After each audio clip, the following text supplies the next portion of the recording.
Bien, dans la prépa donnée lundi dernier à la fin du cours, vous aviez à trouver les asymptotes et ou points creux pour cette fonction du type 3x carré moins 3x moins 6 sur x carré moins 4.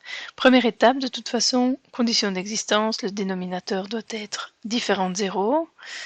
Une façon de faire, c'est donc de dire que x carré doit être différent de 4 et donc que x doit être différent de plus ou moins 2. N'oubliez pas que quand on fait une racine carrée dans une équation, il y a potentiellement deux solutions.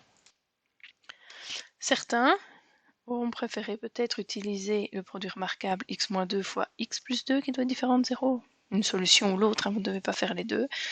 Et donc avec le règle du produit nul, on a bien que x doit être différent de 2 et x différent de moins 2. Vous auriez encore pu faire autrement. On a bien les deux mêmes solutions, 2 et moins 2. Et faire avec le delta. Donc delta c'est b carré moins 4ac, mais ici on a un b de 0, un a de 1 et un c de moins 4.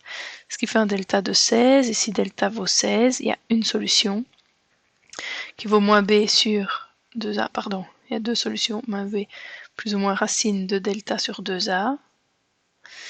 Ce qui fait, b, on a dit que c'était 0, donc on a plus ou moins racine de 16 qui fait 4 sur 2a sur 2. Ça fait bien 2 ou moins 2. Encore une fois, on obtient bien exactement les mêmes valeurs.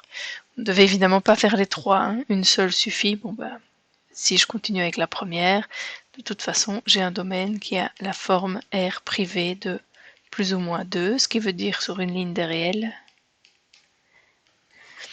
que je ne peux pas prendre moins 2, je ne peux pas prendre 2, mais je peux prendre tous les autres réels. Donc 2 et moins 2 sont des points qui n'appartiennent pas au domaine.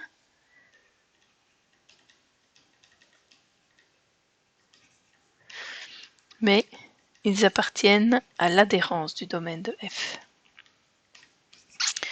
Donc je vais avoir deux limites à calculer. Une limite quand x tend vers 2, la limite quand x tend vers 2 pour 3x carré moins 3x moins 6 sur x carré moins 4, ça donne, si je remplace x par 2, 3 fois 4, 12. 12 moins 6, ça fait 0 sur 0. Donc, pour la limite en 2, je dois factoriser. Alors, la factorisation du numérateur, ça revient à factoriser 3x carré moins 3x moins 6. C'est du second degré, donc on calcule le delta. Delta, dans ce cas-ci, vaut b carré, donc moins 3 au carré, 9. Moins 4 fois 3 fois moins 6. Ça fait 9 plus 4 fois 3, 12, fois 6, 72. Ça fait un delta de 81. Ce qui veut dire que j'ai deux solutions de la forme moins b, donc moins 3. Plus ou moins racine de 81, ça fait 9, sur 2a, et a vaut 3, donc sur 6.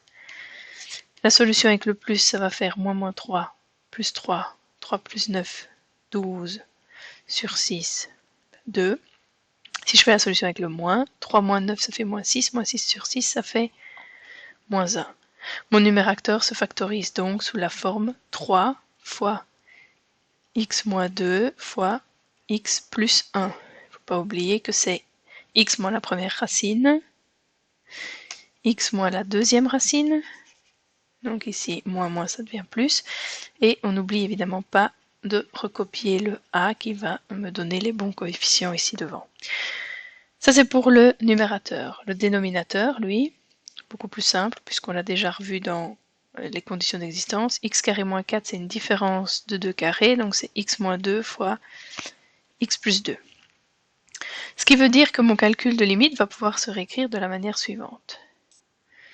Je dois faire la limite quand x tend vers 2 de 3 fois x moins 2 fois x plus 1 au numérateur sur x moins 2 fois x plus 2 au dénominateur, et je simplifie les termes qui posaient justement problème en annulant ma fonction.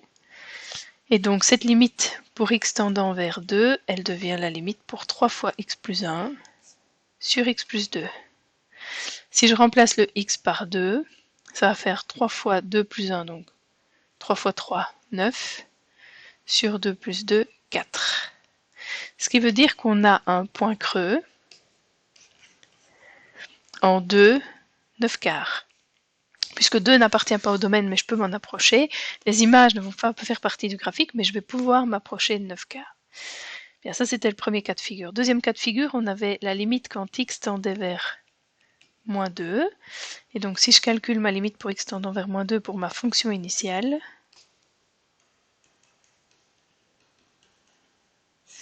sur x carré moins 4, en remplaçant par moins 2, cette fois-ci j'ai 3 fois 4, 12, 12 plus 6 moins 6, ça fait 12, sur 4 moins 4, 0.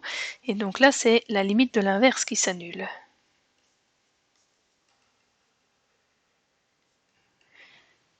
J'ai donc ici un autre cas de figure où je sais que ça va me donner un résultat ici qui va être de l'infini, donc j'aurai d'office une asymptote verticale en moins 2. Mais pour savoir quel type d'asymptote verticale, je dois réaliser le tableau de signes du dénominateur. Le tableau de signes du dénominateur, c'est x carré moins 4. On sait que c'est une parabole